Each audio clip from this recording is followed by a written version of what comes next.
Ooh, that looks tasty. Welcome folks, today the Hungry Gamer is back with another episode of the monthly menu, and today we are talking about the top 5 games of October 2023. And broken record here, again, this was a slow month. This time it's because I'm rehearsing a couple of plays and I just don't have as much time because, well, I'm in rehearsal a lot. So I almost reduced it from 5 down to 3 or 4 games this month, but then I decided, you know what, I actually did play several digital games, but I played them in real time. I played them in person, so I said, you know what, I'm going to count that because I was still sitting down with somebody. So, we'll see. We'll see how I feel about that moving forward. Yeah, let's jump right in. So first off, last month's picks. And start out with the list. I said last month I didn't know if I was going to get to it, and no, I didn't get to it. There was a very outside chance, but didn't quite happen. Next one was, for I think the 4th month in a row, was Red Dragon Inn. Yes, I finally got to play it. I didn't get to play it like I thought I would. I actually had another game set up, a game-based setup, and we are going to play, and we didn't get to it. And I was going to play the new characters I just got that came in, and in what is a horrible embarrassment for me, I haven't even opened them yet. But I actually did get a tabletop simulator game with a couple of people kind of spread out, got Canadian Kev in the game, and so I really was happy to get to do that. There's a pretty good implementation of some of the older characters online, so we had to sit down, nice long conversation, had a good time. So glad to finally get that off the list. Next was Wondrous Creatures. This was the gimme. Yes, I knew I was going to get to it, and I did, and I have a video out about it, and it's already funded on Kickstarter. Very, very cool game. The next one was the one that I was afraid was going to be here for a long time, but in fact, I got it off right away. I even recorded a playthrough video, but I lost the sound of it, so I don't actually have that, but that is Pauper's Ladder with the expansion. I did get that done. I actually also recorded a review of it, though that hasn't actually released yet, though depending on when you're seeing this, it may actually be out. And the final one was Freelancers. And this was the other one I said I didn't think was going to happen. And no, it didn't. This is still very high on my list of things to play, but I have to have multiple people. It's so much fun with multiple people, and I need to do it with multiple people. And it's hard with, again, all the rehearsal and stuff going on. So, moving to the top 5 games of the month. Coming in at the very end of the list is Wondrous Creatures. It's a fun game. I really enjoyed it. My wife really likes it. The art is just great. It's doing really well on Kickstarter right now, and all in all, it's just a very cool, fun game. I really like it. Tableau Builder is a little bit longer, on the longer side, but definitely a fun game. Number 4 is one that is commonly on this list. That is Mouse, Cheese, Cat, Cucumber. Got several games of this in person. I played some solo games, even played on Sovereignty a little bit. So that is Mouse, Cheese, Cat, Cucumber. Just a delightful little game. Very challenging, very fun. Plays in 15 minutes. Love it. Number 3 on the list is one that I had not played in a very long time. And what got me back around to playing it was the recent release on Sovereignty of its implementation. That is Mission Catastrophe. And this is a very good crisis management game. It had a lot of stuff you can kind of dump into it to kind of up the complexity, up the difficulty, and it's really fun.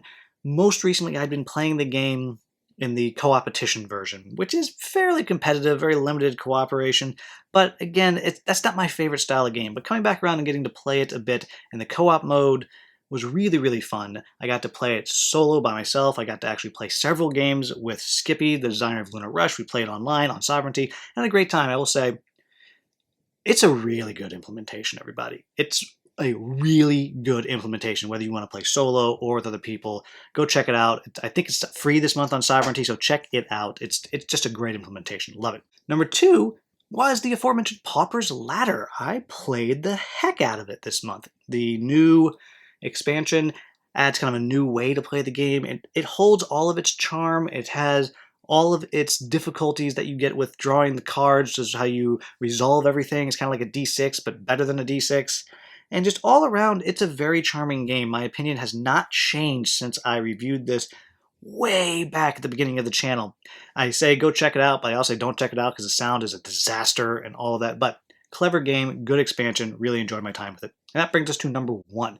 And number 1 is not a surprise to me because I played the heck out of this thing, trying to get it covered before the campaign that was going on for the new stuff was over, and that is Arune. This is a dungeon crawl game with a lot of power with how you build your character, choosing skills and all of that. But kind of the main shtick is a lot of stuff is done in the app. The app will tell you if there's traps. The app's going to tell you what you find and all of those things. And both good and bad with that. In some ways, it's very, very convenient. But on the other side, the 1.0 version of the app has challenges when you're trying to talk to it. If you don't get the exact right words, it doesn't work as well. And it can be a little slow and wonky. And part of that was because when I was playing, there was a release of a new operating system for my phone and it broke the app. So there were some challenges trying to get all of that figured out. But it was a fun game, and I think depending on how much the app improves with the 2.0 version, which comes with this new Kickstarter that they just completed, could make this game really, really good. Really, really good. Right now, it's fun. I enjoy it. Has a lot of potential. So, moving us into the picks for November. And again, as always, I'm going to start out with the list. Again, I don't think it's going to happen. I don't, but I'm going to keep it there because it's always going to be until we're done. Also staying on the list is going to be freelancers. I'm slightly more confident I'm going to be able to get that played this month, but again, that's going to be a really, really hard one for me to get. Moving into the ones that I'm fairly confident I can do. First one is going to be Expeditions. I've had a hankering to get back to this one. I'd love to play it again multiplayer, but also solo. It's kind of stuck in the back of my brain, so I've really been enjoying Expeditions. Well, I haven't played it in a while, but I enjoyed Expeditions enough that I started painting it. I need to get back and finish the minis and all of those things. So definitely want to get Expeditions back to the table. The next one is Aventuria, and I covered this back in the summer, and I backed a whole bunch of new stuff, way too much money. But I like it. It's this lovely little adventure card game with some good dice chucking fun, and I actually got a little bit more stuff. I got one more small expansion in that I can kind of use while I wait for the new stuff to arrive. And it's another one that it's been kind of just burning in the back of my brain for a while, and I really wanted to play it again, and I just haven't gotten around to it. So hopefully I will get to that in November. And then the last one, I am both very confident and very not confident it's going to get played, and that is Tales from the Red Dragon Inn, the dungeon crawl. As you may remember, or may know, or may not, it was my #1 dungeon crawl on my recent list. And the top 5, 6 of my dungeon crawl list often kind of move around. It depends on my mood and how much I've played it recently, and is there new stuff, and all of that. This one kind of roared to the top with its focus on story, and its fun, and the characters that I love. And this is halfway a gimme.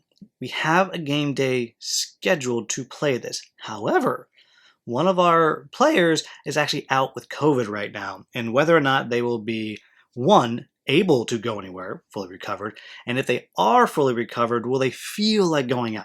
Don't know. So we may or may not actually get to play. We shall see. So there you have it, folks. That is the top 5 games from October 2023. And as always, this is where I take a moment to thank the channel members. We have a few new channel members this month, which I won't pretend might not simply be because they wanted to get the Flamecraft promo cards that they were able to get by being channel members. That is definitely possible. I don't know, but I'm going to assume they're here for me. They're not here for any promo cards. They're here for me. They're here for the promo cards. But that's okay. And you see them kind of cycling down across the bottom. And I just have to say thank you very, very much to everybody for the continued support. It helps me so much. I've actually been able to improve my sound when I'm recording rules overviews and recording playthroughs, though it's taking me a little while to work out the kinks and the bugs. Doesn't matter. I can do that now. I'm going to be able to do some better multiplayer playthroughs with better sound, and that's just fantastic. It's just so helpful. So thank you very, very much to all the channel members. For everybody else, you can get in on this for as little as 99 cents a month. If you're at the next level up, or even the highest level, then you get access to the mail call videos that I do where I talk about stuff that's been coming in. And everybody occasionally gets early access to videos that I have, sometimes a few days, sometimes a few months. Who knows? All of that's there. And for anybody at the second tier or higher, I'm always happy to do some kind of video content that you specifically are interested in. Just have to ask. So there you have it, folks. As always, if you found this video useful, please like, subscribe, and share, and maybe become a channel member. As always, thank you so much for watching. Have a wonderful, wonderful day.